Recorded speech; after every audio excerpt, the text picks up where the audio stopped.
Well, good morning once again. My name is Mark Hurt, and I am one of our lead pastors here. I co-lead with my wife, Christy, and so you have me today as far as a communicator. And we actually worked on this week, so I know some of you, this may be your first time into church. Some of you, this may be your first time back into a church for a while, and you don't know what to expect. So we clocked it, and I need about 19 minutes. That's how long we're talking about here today. So I don't know if the yellow truck of hope known as Chino Taco is here yet, but there will be plenty of time for your lunch. I promise you that. And we have been in a series, if you are just joining us, we've been in a series called Jesus as Stranger. It's based on a book. This is the last of that series, so unfortunately you get the end of it, but it is a series really going through the Lent season, moving towards the crux of Easter next week, in which we have a sermon called The Story's Not Over Yet. And so we are just excited by that. This will actually kind of be a precursor today into that sermon. So anyone here afraid of the dark? Like anyone, just be honest. I got one person. You're telling me in a crowd this size, only one person's, come on, be bold, just be unashamedly, I'm afraid of the dark. Come on. All right, there you go. There you go. So I was like, I was that kid. Anyone afraid of the dark when you were a kid? What about when you were a child? Okay. There we go. There we go. A little more boldness there. I was that kid, and I had a whole bedtime strategy. I'm talking closet light on, check, right? Hallway light on, check, right? Stuffed animal army fully deployed. And that blanket is over my head, right? And so that blanket was basically the childhood version of Psalm 91. If it was over my head, nothing could touch me. I mean, that's where I was at. Now, in my grown-up years, I'm still a little bit afraid of the dark, but I'm not so much afraid of the dark, more about afraid what's in the dark. Like maybe a Lego, right? Come on. You know, the misplaced shoe, right? You've been there. Or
can you hear me now?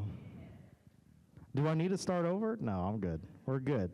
Just so we know, she's caught in the act of adultery. We've got a woman that's caught in the act of adultery. To give context for that, I am the light of the world. Jesus has been caught in an ambush.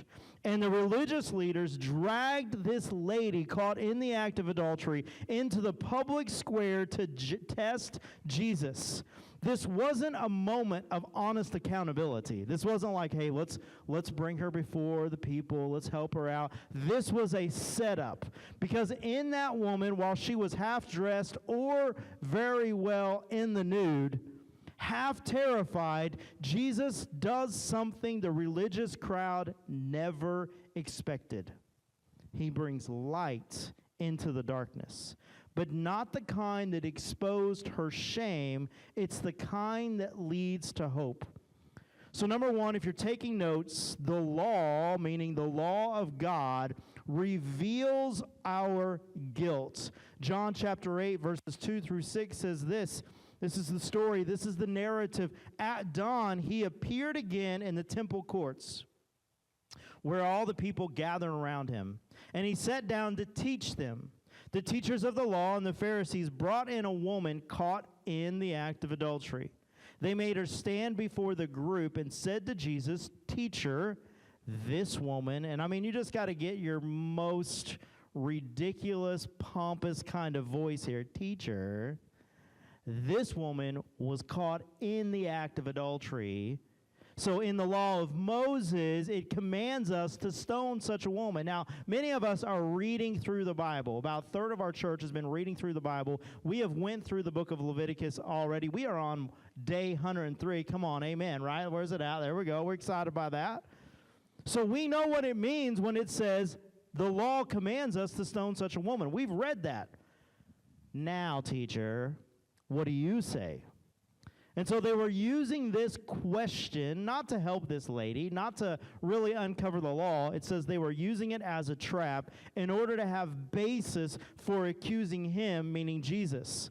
So the Pharisees bring her in and they say, according to the law, she should be stoned. What do you say, Jesus? And the law is clear about adultery. It's one of the top 3 sins punishable by death. And make no mistake, they didn't care about justice. No. They're like our Facebook friends, right?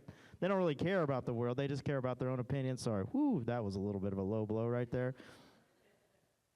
They were using the law as a trap. The woman wasn't a person to them. She was just a prop. And so before we get smug, let's acknowledge something. The law actually still applies today, to us today. It's still very much relevant to us today. So let me ask you this question, like, have you ever lied?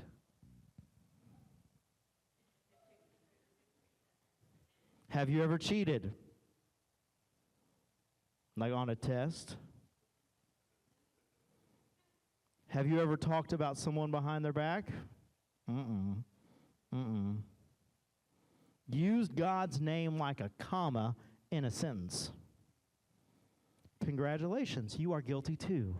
Right? Just like the woman, you are guilty just like her. And the law does what it's designed to do. It actually just reveals our guilt. It reveals our sin. So let me give you this picture. So just imagine we're kind of in the spring session. You're about ready to have like a barbecue, and it's great. You got the nice barbecue sauce. We're talking like sweet and tangy kind of barbecue sauce, right? The good stuff. Right? You go inside after getting your ribs or your brisket, good brisket right there, and you look in the mirror and you got a big old glob of barbecue sauce running down the side of your face. Now you know what you do. You don't wipe it off. You just take your tongue on over there. How far will that tongue go to lick that baby off because it's that good? You know who you are. But the mirror does what it's designed to do. It reveals the mess on your face. What the mirror can't do is clean you up. It only reveals the mess that's on your face. That's what the law does. It just reveals, it shows the problem, but it can't solve the problem. And unless we ourselves acknowledge ourselves as sinners, we will never have need of a Savior who actually solves the problem. Number 2, if you're taking notes, this is what the law does. Love, the love of the law reveals God's grace.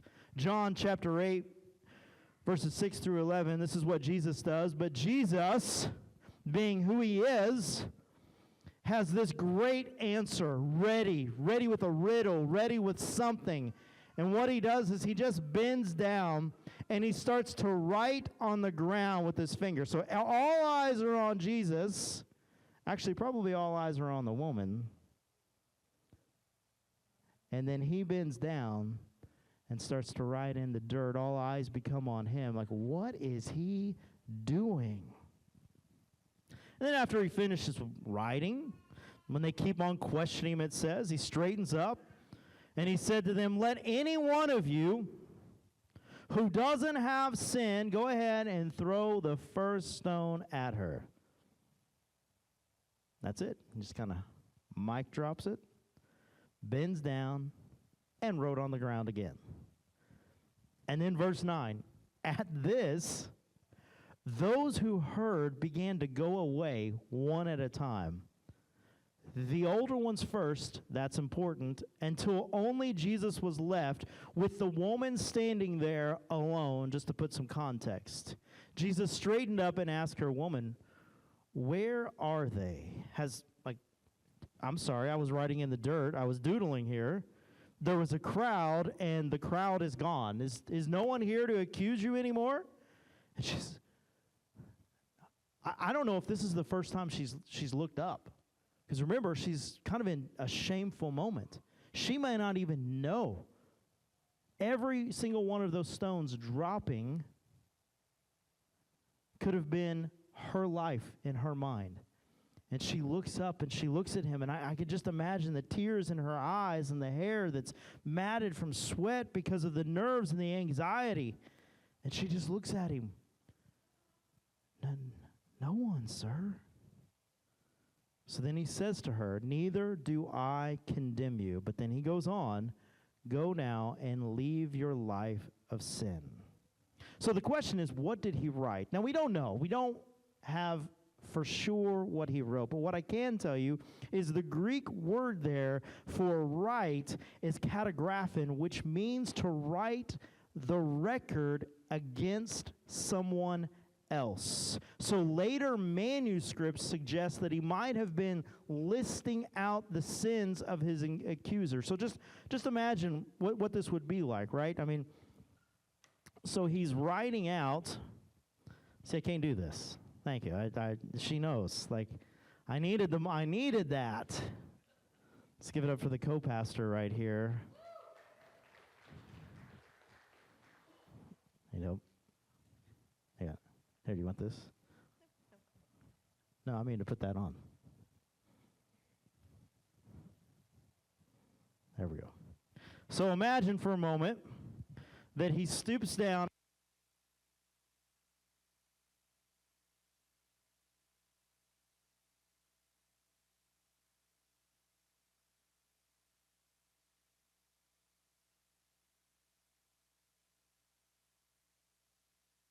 And I turned it off. Sorry about that. Gossip, porn addiction, whatever that looked like in the 2,000 years ago, but it was there. Don't misinterpret. Gluttony. And he begins to write out each one of these sins. And the law is clear. Each one of these sins has a punishment. And it's interesting that the older ones left first. Why? Because they got a longer record. They got more sins counted against them. And so he begins to write this down. And he says, let the ones without sin cast the first stone. And then he goes right back to doodling what he's doodling. And the stones start dropping, oldest first. One by one, those accusers walk away. You see, that's grace. He didn't say, like, it's all good. He didn't look at the woman, by the way, and say, it's cool. Everybody sins, right? He just says, neither do I condemn you, because he was without sin. If there was anyone in the moment that could have cast the stone, it was Jesus Christ. And he says, neither do I condemn you, but stop. Just stop. Stop sinning. Stop doing what you're doing. Stop, having an affair. He's not worth it, and you are worth so much more. That's what he's saying. I don't continue, because grace is not a free pass. It's not a free pass just to do with what we want. So it's not a free pass. It's a path to freedom. So thinking this through, do I have? Oh, I have a eraser. I appreciate that. I'm like a child that needs help today. So we have a 24-year-old daughter who's here today. And if you've ever ridden in the car with my 24-year-old daughter, you know what it means to be scared for your life. I mean, there's no one in our family, and I don't just mean her siblings and her mom and I. I'm talking aunts, uncles, cousins. No one wants to ride with her. She's terrifying, okay? I think her mom is second place in that category, but not nearly as bad as her daughter. So she speeds like crazy, and she's been pulled over, I think, 6 times. 6 times with 0 tickets. Oh, it gets better. One time she was pulled over just down the road here. She couldn't find her insurance card. As she's looking for it, she calls Mom to say, Mom, where's the insurance card? As she's talking to the police officer, because of who she is, she hands the phone to the police officer. He gets on the phone, talks to Christy, and says, so I pulled your daughter over. She was going X amount of speed, which was ridiculous, by the way. Won't even talk about that. And Christy says, she's been pulled over multiple times, sir. Give her a ticket. She deserves it. It's the kind of parents we are. We throw our kids under the bus when they need it. He hands the phone back to her and says, it sounds like you've got a really good set of parents. I'm going to let you off with a warning right now. You see, that's grace right there. That's what grace looks like. She deserved the ticket. She deserved the ticket. But Grace, not her sister Grace, because she would have given her a ticket. We're talking Grace that we're talking about in this context, gave her a ticket. So, what's your sin? I mean, these are just 4 that I've written, but which one is yours? And see, this is grace. Like, we deserve punishment. We deserve consequences. But grace comes along and begins to just say, neither do I condemn you. And it wipes the slate clean. That is grace. The law says you're guilty. Grace says, I know, but I'm not giving up on you yet. Number 3, and lastly, the light of the world, Jesus, it reveals our hope. So then Jesus turns to the people that are still left, kind of scattered about, hiding. And he says to them, that very first verse, that's the context. I am the light of the world. Whoever follows me will never walk in darkness, but will have the light of life. Notice what he didn't say. He didn't say, I'm the light of the temple. He didn't say, I'm the light of the spiritual elite. He said, I am the light of the world. That includes you. So whether you've been absent from church for 50 years, 15 years, 5 months, or all of your life, he is the light of your world, and it includes you. It includes your world, your shame, and your secrets. He was her light in the same way that he is our light. And it's interesting about light. There's a story, scientific study about rats. I realize it's rats. They're gross. But they put these rats in a tank of water in complete darkness. I'm not the scientist. Don't judge me. And in the total darkness, they swam for a total of 6 minutes before they drowned. So in the study, they introduced a dim, I'm thinking like dimmer than a night light. They introduced this dim light, and the rats swam for 17 hours because of the light. See, Jesus isn't just light, he's hope. He doesn't just expose the darkness, he defeats it. It's amazing to me when you turn off the lights and you shine just a little bit of light, how much the room begins to glow, how much light defeats the darkness. You don't need a lot, just a little.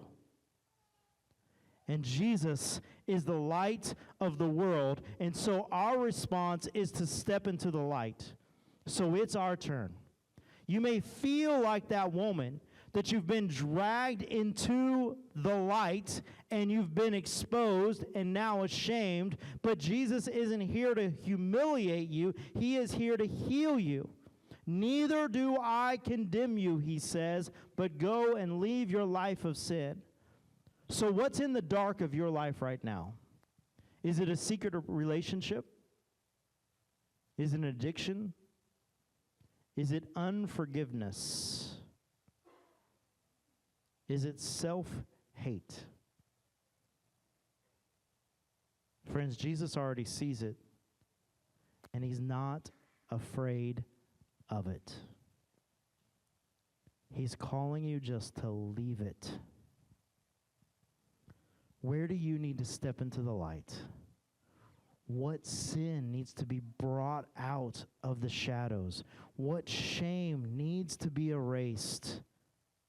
I'm going to go ahead and invite our band to come forward as we wrap up our service, and I'm going to invite you to step into the light. You know, a lot of times here we may encourage you to raise a hand or something of that nature, but I'm going to encourage you to step out and step into the light and step into what God has for you. Some of you are living in such darkness and such shrouded mystery and such secrecy that you're fooling yourselves.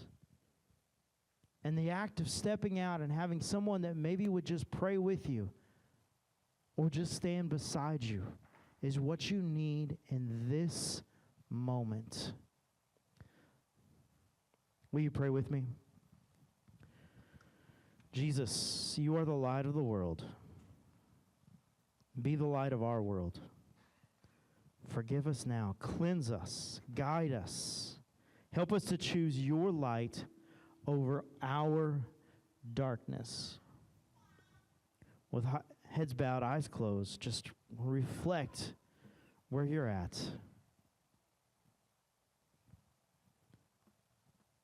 What is it that God is speaking to you? What is it that he's sharing with you?